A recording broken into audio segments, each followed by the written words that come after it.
Hello and welcome back. Video number 8 of the technique volume, and we are now going to talk about something rather interesting, which will take us a long way into the rhythm and independence combination. Please remember we are combining technique, rhythm and independence.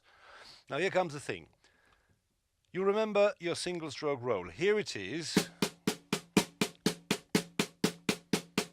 That was very exciting, wasn't it? Okay, now I am going to call the next topic inclusion. That means we are going to include the bass drum, if not to say incorporate the bass drum, because of course we won't survive a minute if we play a nice little single stroke somewhere. That won't get us anywhere. So I would like to start with replacing each and every one of those 16th with my bass drum, and it starts with a 1. What do I mean? I mean this: 1 E, 2 E, 3, 4. Okay, I've now replaced my right hand and I've kept the rest of the movement as it is by the book, with a left, right, left in my hands. If you do not look at what I'm doing, you can hear that. Okay, if you want to reproduce the pure sound of what you can hear, you can play bass right, left, right. You can play bass left, left, right. You can play bass right, right, left. You can play all kinds of things. And really, to be perfectly honest with you, from the perspective of a tutor, I only care on the first day. I would like you to be able to take the single stroke roll and play all 4/16 with your bass drum replacing each and every one of them. This is what I mean. 1, 2, 3, 4. 1, 2, 3, 4.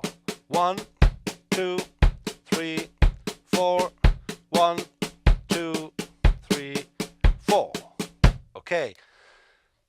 That was based on the movement of the single stroke roll. If you go for strictly reproducing the actual sound, I will at some point, I couldn't actually care any less how you do it. Say for example you've got the 1 on your bass drum and you want to play bass left, left, right.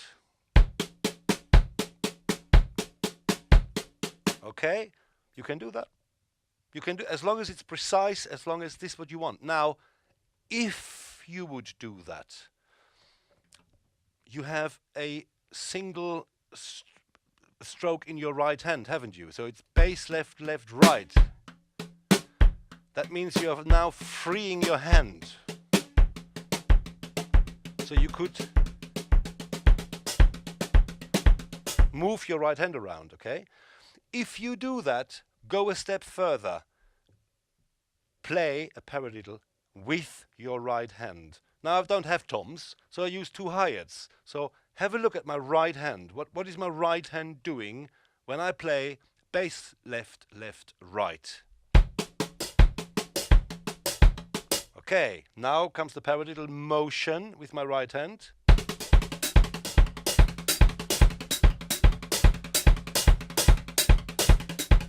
Okay, you will use this or any other movement that you like to play, for example as a fill or in solo drumming. But it all starts with the inclusion business. Okay, now let's take a very, very slow pace and say for example we do something like this. Okay, I'm doing this as a right-hander. Here you go. Just follow that. Okay, this kind of motion, because you are a right-hander and you have your right hand on your hi-hat, this kind of motion will eventually lead us to the subject of ghost strokes and all that. We're going to talk about this in the rhythm section. But if you play, for example, something like this.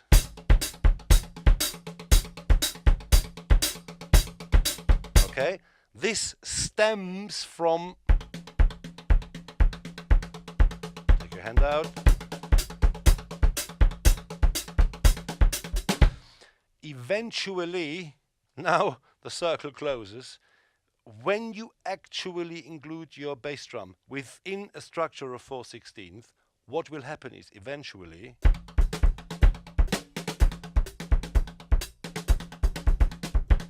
turns again into a paradiddle in grooves. So the circle is closing, you understand. Let me carry you a step further, just one tiny little step further.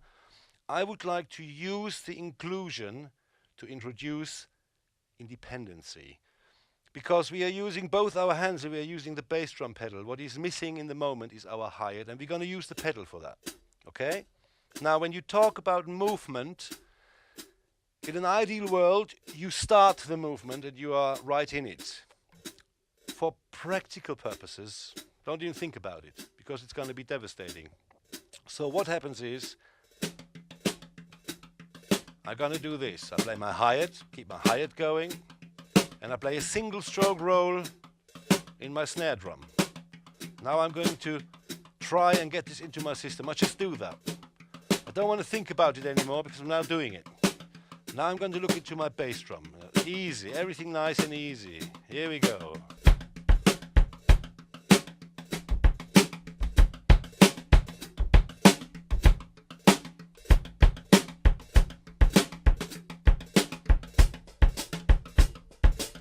I'm only moving my hands so you can see where this is going. So I've got 16th in my hands.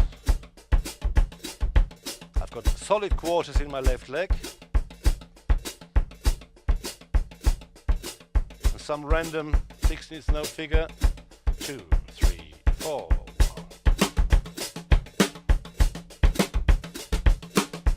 Okay, this is the kind of stuff. But if you just hear that, and if you believe you want to reproduce this, I don't think that is the right way. What I really think is that you ought to understand intellectually what you actually do, because then you can write it down, or you can read it, and you have an understanding. It's not just some random thing. You know what to do to build all this up. There is a technique to the learning. There's not only technique to the doing, there's a technique to the learning, and it's very, very important to be able to dissect a movement.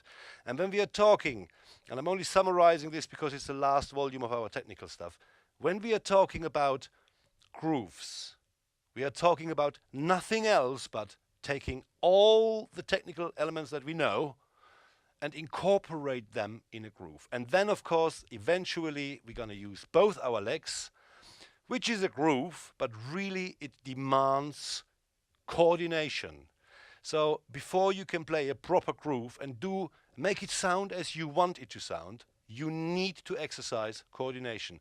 And we're going to look into grooves and coordination in the next volume. Thank you so very much. I hope you enjoyed it. I'll see you in video number 9 next. Have a good day. God bless you. Go practice. Cheers. Bye.